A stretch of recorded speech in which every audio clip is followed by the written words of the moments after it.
Hello बच्चों, let's read the question. The question says which of the following statements are correct.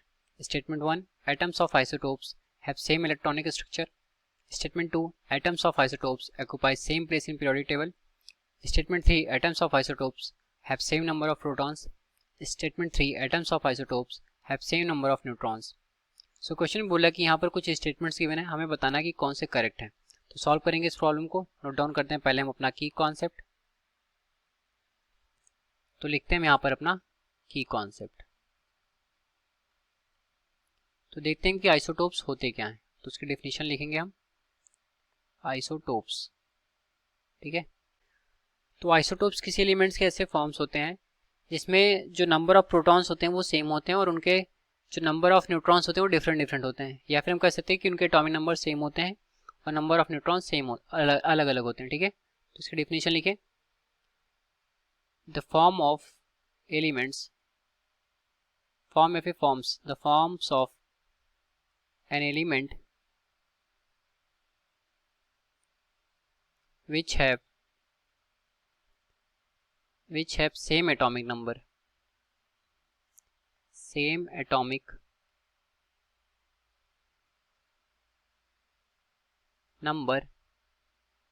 but different number of neutrons,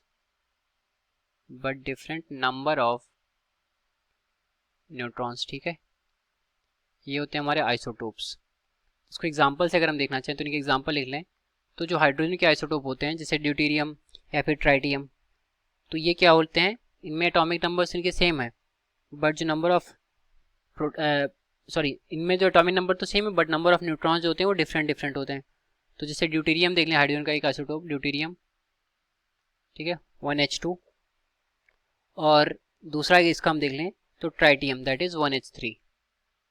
ये क्या है, isotopes of hydrogen है, isotopes of hydrogen. ठीक है, अब आते हैं अपने प्रॉब्लम पर। तो हर एक स्टेटमेंट को एनालाइज करेंगे। तो पहला स्टेटमेंट देखें, बोला कि atoms of isotopes have same electronic structure. ठीक, तो सेम इलेक्ट्रॉनिक स्ट्रक्चर इनके होते हैं क्यों, क्योंकि नंबर ऑफ न्यूट्रॉन्स तो अलग अलग है। ठीक है, मतलब उनका न्यूक्लियस तो डिफरेंट डिफरेंट होगा बट इनका जो ऑर्बिटल स्ट्रक्चर होगा जिसमें इलेक्ट्रॉन हमारे ऑर्बिट कर रहे होंगे वो तो सेम होगा, क्योंकि जिनका एटॉमिक नंबर होता है वो सेम होता है। अगर हम ये दो ले लें, दो कोई आइसोटोप ले लें, Z1 और Z2, इनके एटॉमिक नंबर हैं तो ये सेम है। एटॉमिक नंबर सेम होने का क्या है, मतलब है कि नंबर ऑफ जो प्रोटॉन्स हैं वो भी सेम होंगे, P1 = P2, और जो प्रोटॉन्स होते हैं वो हमारे इलेक्ट्रॉन्स के बराबर होते हैं। तो हमारा number of electrons E1 = E2 हो गए, तो उनका इलेक्ट्रॉनिक स्ट्रक्चर सेम होता है।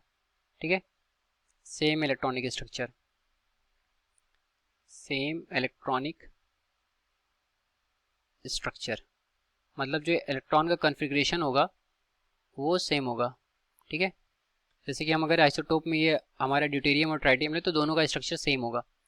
तो पहला स्टेटमेंट करेक्ट हो गया। दूसरे पर जाएं तो यहाँ पर बोला atoms of isotopes occupy same place in periodic table. तो जो पीरियोडिक टेबल है, मॉडर्न पीरियोडिक टेबल, वो एटॉमिक नंबर के आधार पर रखी गई है। उसमें एलिमेंट्स को हमने एटॉमिक नंबर के आधार पर रखा है, मतलब इंक्रीजिंग ऑर्डर में। ठीक है, तो आइसोटोप्स के जो एटॉमिक नंबर सेम होते हैं तो जितने भी आइसोटोप होंगे किसी एलिमेंट के वो सेम प्लेस पर ही होंगे, क्योंकि पीरियोडिक टेबल हमारा एटॉमिक नंबर के बेस पर है। ठीक है, periodic table is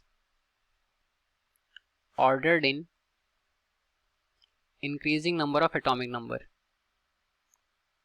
increasing order of atomic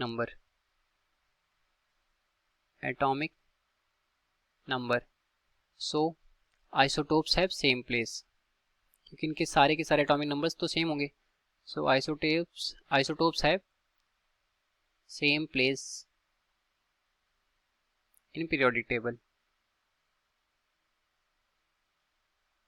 ठीक है, ये हो गया हमारा सेकंड भी करेक्ट। और तीसरा देखें तो तीसरे में बात हो रही है atoms of isotopes have same number of protons. तो हम देख रहे हैं कि इनके नंबर ऑफ प्रोटॉन्स तो सेम है बट नंबर ऑफ जो न्यूट्रॉन्स होते हैं वो डिफरेंट होते हैं।